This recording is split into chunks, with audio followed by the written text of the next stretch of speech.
Hi, good afternoon, everyone. Thanks for joining us this afternoon. Good to have you with us. My name's Mark Dibden. I'm from World Vision. This is Barney. It's not Barney. Barney was due to be here. This is Mike, his colleague from BrightSource. We partner together on our supporter engagement work. Yeah, so thanks, Mark. So over the next 25 minutes or so, we're discussing how we've utilised a multi-channel approach to improve World Vision's communication experience. So just before we kind of kick into the presentation, can I have a quick show of hands who here's from the charity sector? Okay, that's good. I was expecting a lot less, to be fair, so I appreciate there's probably not many of you here from the charity sector, but the difference is simple, really. When you hear us talking about supporters, just think customers.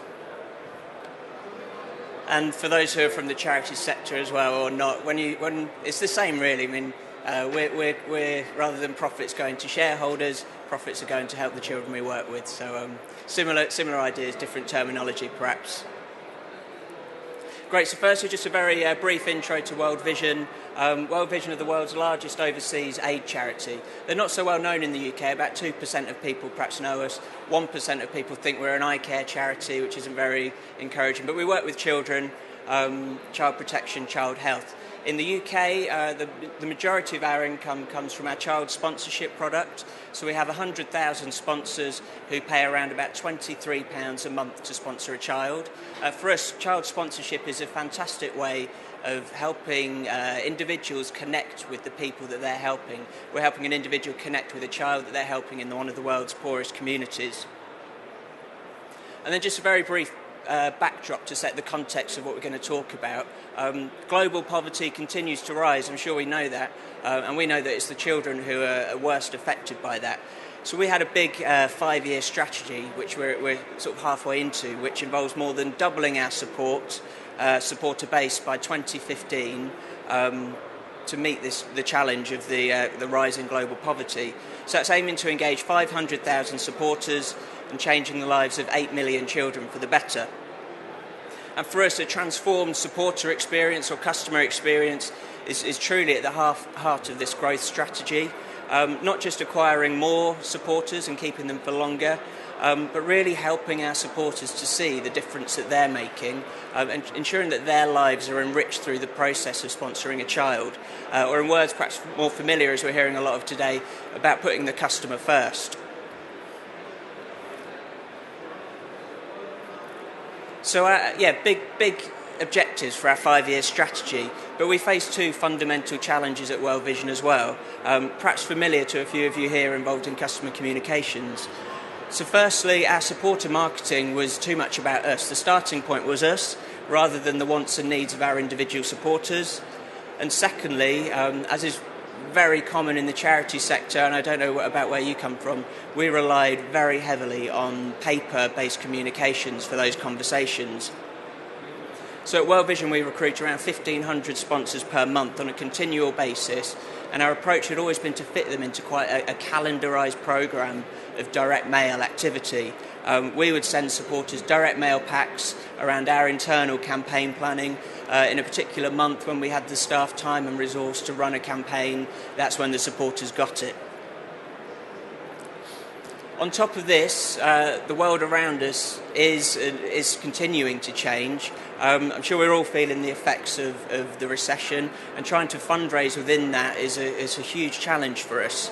And as well as that, our supporter demographic is really changing. With the huge growth objectives that we had, we were recruiting more and more younger supporters whose channel preference wasn't direct mail. In addition to that, even our more traditional, older demographic supporter base, their channel preferences are changing as well as technology becomes more pervasive and commonplace in everyday life. So these supporters were sitting outside of the traditional charity demographic for whom paper and direct mail had always been the channel that worked. And because of this, we were losing a high number of our new supporters. We were actually losing 30% of our supporters by their 6th month with us. So with a high cost per acquisition and high attrition rates, we were facing some pretty serious challenges at World Vision. Mike's going to give us an overview now of a few of the ways and the solutions that we're adopting to tackle those problems. Okay, thanks, Mark. So just to recap, really, what's different? We all know that getting the relationship right with new customers or supporters, in World Vision's case, is critical. The first interactions with any new customer aim to forge that solid relationship as well as trust between both brand and customer. So historically for World Vision there's been an over-reliance on direct mail. We also know that direct mail wasn't really working for the younger child sponsors that World Vision have more recently been recruiting. Also, we haven't been responding quickly enough to the individual supporter triggers, and also the result was very calendarised, as Mark said, direct mail skewed programme, and that needed to change. So with all this in mind, we've created a multi-channel workflow that offers far more personalised experience for the new child sponsors.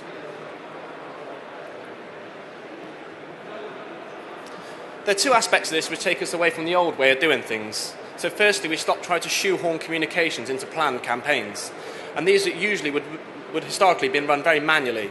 Instead, we've created a rolling programme with automated data exchanges. So the data contains a range of different triggers depending on the profile of the individual supporters.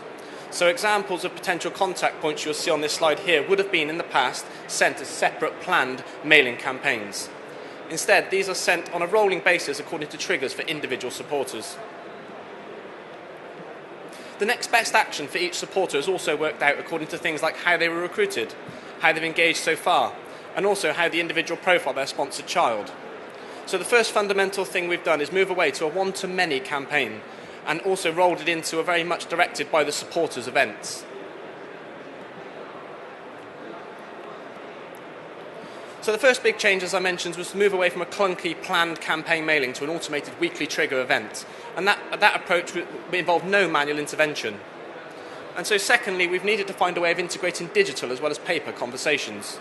And to do this, we've built an automated workflow that allows us to handle this range of different variable messages across different channels per supporter. So the workflow accommodates both paper and digital pathways, as well as a platform for multi-channel supporters who are responsive to outbound direct mail, but also like to respond online.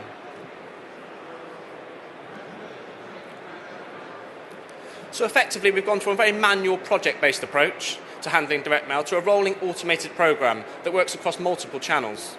And to demonstrate what we've done in a bit more detail and to share how it's working, we're going to focus on one particular triggered campaign within the first nursery year or the first year of communication at World Vision, and that's the sponsored child's birthday. A real engagement moment with the sponsor and the child as part of the first initial programme. And the rolling communication we've kind of created around that particular programme, and Mark's going to delve into that in a little bit more detail.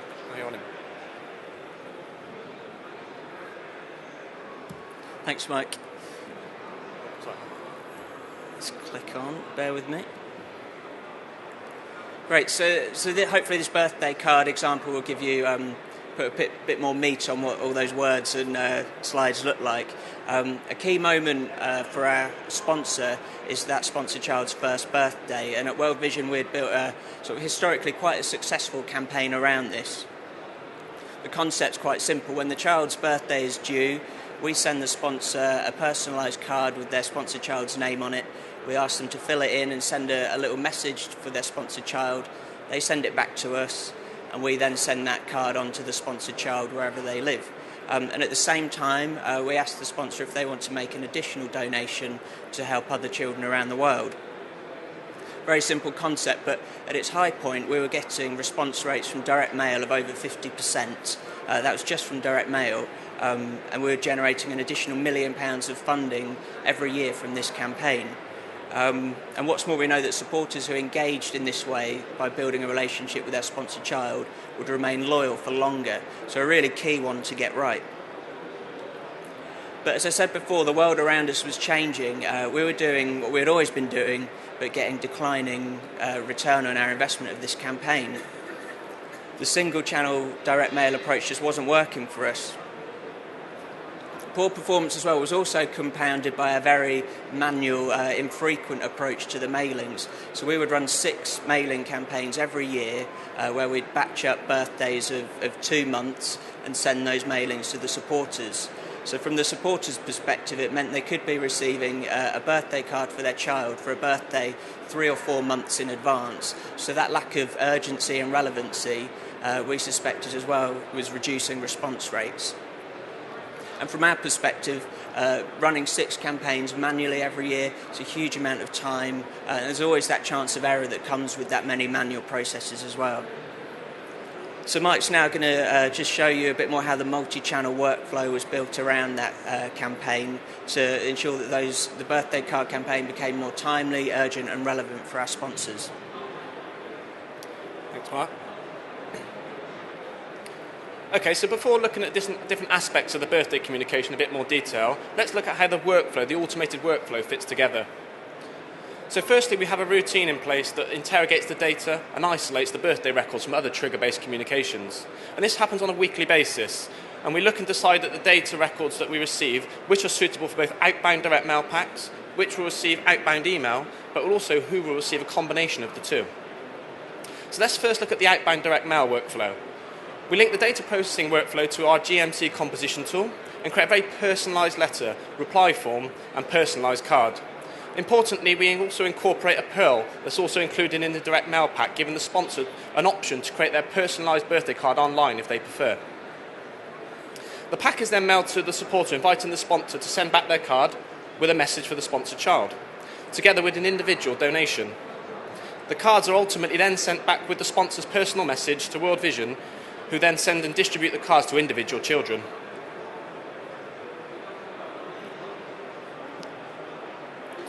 But for those wishing to receive an email, emails also contain a Pearl, and that connects to a microsite that allows the sponsor to create their cards online via personalised Pearl from a microsite. This is the same site that direct mail recipients use to choose and create their card online via the Pearl that's printed in their pack. So the site is underpinned by a MySQL database and also links into the GMC software Inspire, so cards can be composed and created real time. Once the cards have been created, they are digitally printed and sent back to World Vision and distributed to individual children. So the whole online side also has an automated data feed back into World Vision's data team. The objective is simple, really. So we're just trying to develop a multi-channel approach that gives the customer a choice of engagement options. So let's have a look at the different parts of the campaign in a bit more detail, and I'll hand you over to Mark. Great, so this is just bringing it down into the elements that the sponsor actually receives. So what you've seen is the sort of processes behind it, some of the technology behind it, and now this is the bits that are more familiar from our sponsor's perspective. So the first thing you see is the direct mail pack. When it goes through, it lands through the door, the child name and age is clearly visible. This just sets it apart from other mailings from World Vision and even our competitors. As I said before as well, this sort of the old infrequent mailing approach meant that sometimes cards would be landing quite far ahead of a child's birthday. But with this new approach, it meant that we could ensure that the cards land a lot closer to a child's birthday. So we just worked with our creative agency just to tap into that with this only a few sleeps to go tagline. So just really helping to emphasise the urgency right from the outset, which we know will drive response overall. Then just moving on to the letter on the other side, again the child name and age clearly visible, and what you see as well is we just pull in the personalised URL, giving the sponsors the choice to go online if they want to respond that way. We include the usual response devices, the coupons, which many of our supporters are familiar with, but we just give them the choice at this point. And then helping to add further urgency to the pack is the use of this reply by date that we use, just shown here. So we put it in a little breakout box and use it throughout the copy, just as a date to sort of ensure that our supporters to return their card by this particular date. And this date is automatically worked out by the workflow according to when the pack will land. So for every sponsor, there's a uniform experience of the card landing about 6 or 7 weeks before a child's birthday, and a reply by date a few weeks after that. Previously, with the old way of doing things, it'd be quite a varying experience for our supporters with different reply by dates, so we weren't able to sort of optimise that journey, but we are able to do that now. Thanks, Mark.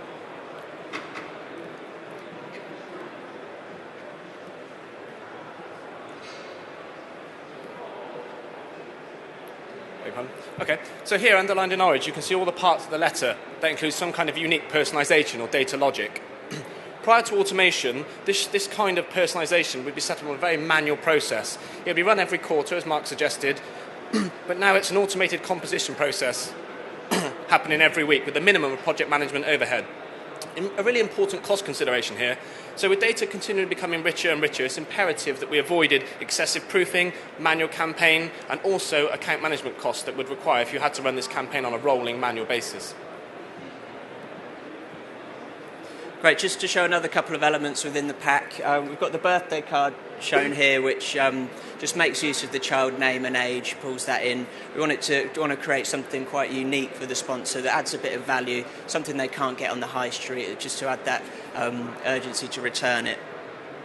And again, using digital print technology, we've got a range of card designs which we'll customise according to the gender of the child and the age, and all the rules around that are driven by the automated workflow. These are the response coupons. It's fairly sort of standard in the charity sector to use 3 suggested donation prompts, and here all the values are actually again driven by the automated workflow. So in our data we send a particular amount, which is an average of a sponsor's giving over the last couple of years, and then the workflow will apply some rules and some logic to calculate 3 prompts for the sponsor. And this, the bottom coupon there with the picture of the little girl, we're asking a sponsor there to sponsor another child, and this whole coupon is actually customisable depending on the different flags of the data. So we've got a rule around different hierarchies, so we'll ask for either an email address or a gift aid declaration, or for some sponsors ask them to sponsor another child, and those can all be built around different logic and different segments of our database. So moving on just briefly now to show the email workflow. This is the email that will land on the afternoon of when the direct mail pack lands. So the direct mail pack lands in the morning, and then this will broadcast in the afternoon. For some sponsors who would just have an email address for, there's a different version of the email that will go out to them. So the data elements used to populate this email all come from the same workflow source, so we're using that same reply by date and all the usual personalisation details, and the card design as well. It matches exactly what they've received in the pack.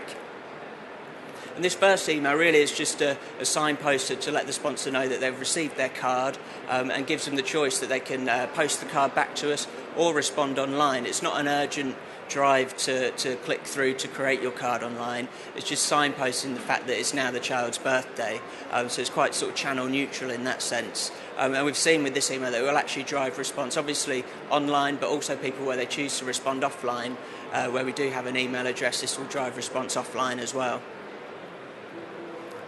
The reminder email shown here will go out automatically 2 weeks after that first email has been sent, where a supporter's not yet responded. So this has a much more urgent call to action, and it capitalises on the fact that it goes out just a few days before that reply by date. So it's just tapping into the urgency again to really drive response. So most sponsors now will have received the direct mail pack. In the morning they will have received an email, and then they will have received an email reminder. So 3 separate sort of touch points within the one campaign. Previously we would be running 3 separate campaigns in our database, 3 separate data extract processes, and sending the data to 2 separate agencies, one for email, one for print production. But with this automated workflow, it's all taken care of in the one single seamless process, and it's happening all year round. So it really is time saving from that perspective. Thanks, Mark. So let's look at the online experience, and the whole online experience was just a really important harnessing moment to give the supporter just a choice of response devices. Hope you can see from the automated workflow the concept of making sure that we're not channel evangelists. We don't want to pin a certain channel to a certain demographic, so we felt it was important to offer the multi-channel approach to all supporters so they have the choice. So if technology works, this video should play. Okay. So this is the landing page I'd find if I click through to my email using my Perl, or also I typed in my Perl from my hard copy paper pack. As you can see, it's a very personalised web experience. We welcome the supporter and generates the child's birthday date, the name, how old the child will be, but most importantly, we also capture email addresses for people that visit this site from a paper route instead of the online route. So as you can see, page 1, we can choose a card. We can fully personalise the child's details. We have the name, the age. It's a very emotional engaging moment that happens with an opportunity to send a very personal message to your child. So as you can see here, I can write a personal message. Quite often a demographic of these particular sponsor base would be young families that want to actually engage in that emotional touch point with their child. So at this point, it's very much about harnessing that moment and capitalising on it as best we can. So we also have the opportunity for families to tell their own story within that process. So really capturing that key moment in that process. Also, we have the opportunity to upload a photo, as you'll see here. This isn't my dog or child called Cindy and Rex by all accounts. This is it's just a perfect photo for the demo. And at this point, we also have the opportunity to review what we've already put in our personalised message, almost like a proofing process, almost like a Moonpig process where you can have a look at your card, have a look how that would appear and how that will land on the child's doorstep, really. And at this process, we've also got an interactive game on the back purely for that child. The digital print technology that we're utilising within this process allows you to fully customise these cards, a multitude of designs. So it really this is just a small section of what you can possibly achieve. And as we move very swiftly onto the 4-stage process, we've got page 3 here, and the coupon logic matches the paper pack. And as Mark said, we really tailor these coupon amounts based around supporters' giving history, and while at the same time we use again that emotional engagement moment to collect additional donations, and also share that moment through the power of social media, which we'll come on to on page 4. But it should be a very simple process. It's 4 steps. We're asking them to possibly supply an additional donation, seamless process to a donation page, and then we'll take that back with a series of automated emails communicating with the supporter that process has actually been completed. And also, last but not least, as I mentioned at the start, and Mark's going to touch on a few slides, is that the power of social media within the charity sector. There's nothing better than the member-get-member process. The trust that you get from a friend through a recommendation really needs to be harnessed at this point. So we're sharing the content on the last stage of the process. Hopefully it's been a very enjoyable experience if you've gone through this microsite and you want to share that with friends, but also share it in your social media space. So obviously that was a key thing to obviously put in the last stage of this process. And last but not least, while we're kind of tapping into the emotional engagement, which is a very powerful tool, we're also offering the sponsor to sponsor another child. So a kind of sale at the end as well.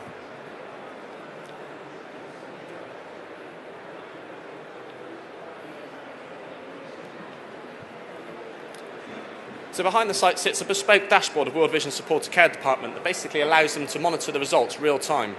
So for example, the interface would allow World Vision to track financial results, site metrics, and also allows staff to monitor cards that are being created, ready to approve, and send them via the digital print route. So all site interactions feed automatically back to the data team at World Vision.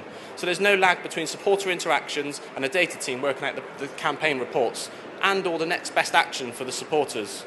So really what we're trying to achieve here is to develop the next best action or the next best communication portal with no manual intervention. So it's decided that the data process that will suck into the automated workflow, then that will naturally decide the next best action for that particular supporter.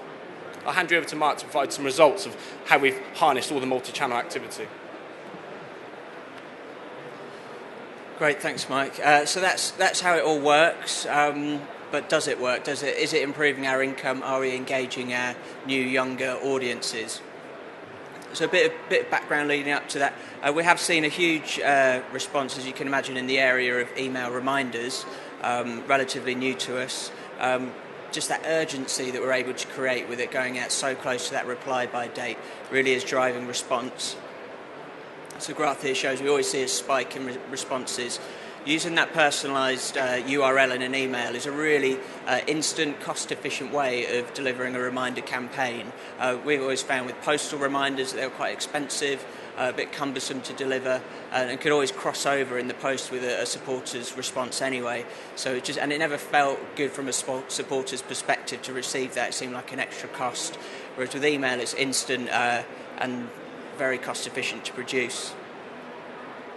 And we've also seen that this multi-channel approach has engaged with new audiences that we weren't engaging with before.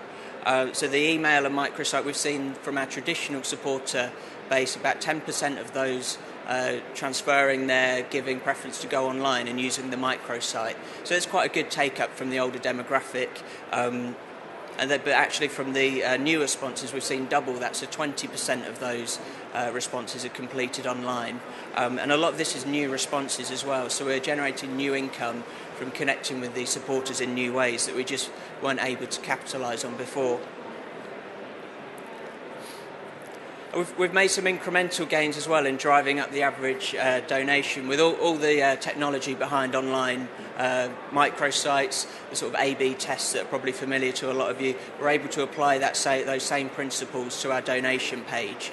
So a test here we did where you just can see this second page version that looks more like the offline coupons. We were able to increase the average donation by £1.14. And as you can see, the 3 prompts as well match the offline prompts. So as part of a prompt strategy test, we were able to increase donations from new sponsors by nearly 40%. So the cumulative effect of this embracing multi-channels, we've seen response rates rise from 32% where we were a year ago over the space of a year to over 52%. And we've seen the average donation rise over that same period from £14.80 to £19. So it's almost back to that sort of the heydays of old. The 50% response rate was our sort of benchmark, and we're kind of back there. We've invested a whole lot of technology, a whole lot of time and effort into this, and we're back to where we were. But I think that's probably fairly common for a lot of people, that we have to embrace these channels. We have to be doing these things. We may not see huge gains, but compared to where we were, we're really happy with that.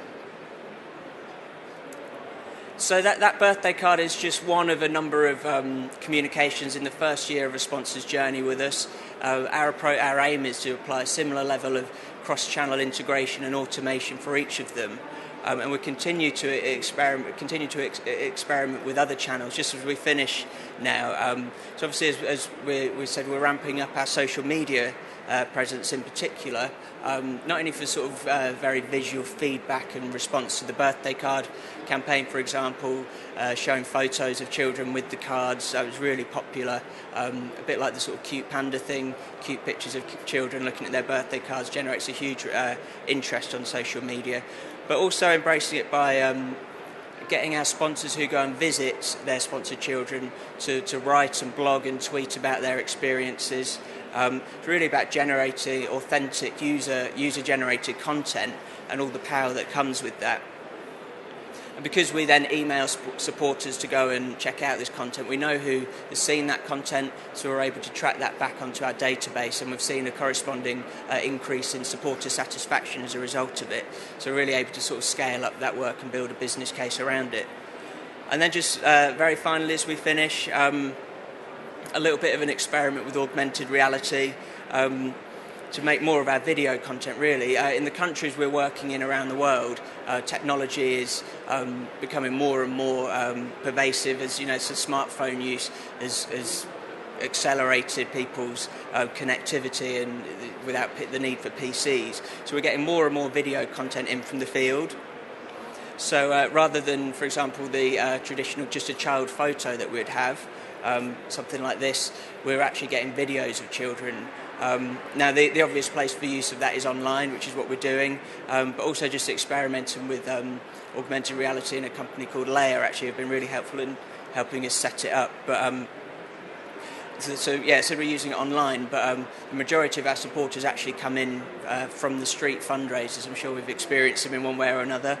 So most of our people coming in on an offline channel, so augmented reality gives us a chance to make video work via that medium. So when people sign up and receive their child profile, just really able to bring that video to life with a simple downloadable app. So we're just about to test that and try and monitor the impact of that. I think my pretty assistant's just demonstrating that now. So it's just the element of surprise here, and it's quite a powerful motivating force. So whereas perhaps people are familiar with seeing video online, I think when you're offline there is still that novelty factor with this, to trying to sort of be quite quick in the way we adopt it, and then see if it has an impact on sponsors who sign up, making that vital first payment where we do see a bit of drop off. Okay folks, so that's pretty much us. I think it's worth reflecting at the end that database marketing obviously never stands still, and the technology is changing everything. So it's vitally important that we find ways to communicate faster and engage across multiple channels. So personalisation, timing and agility across channels are more critical than ever. So at World Vision and BrightSource, we've been learning by doing, and I think it's one step along the road when it comes to finding better ways for supporting marketing. We welcome any questions, ideas of what you heard today, but most importantly, thanks for listening.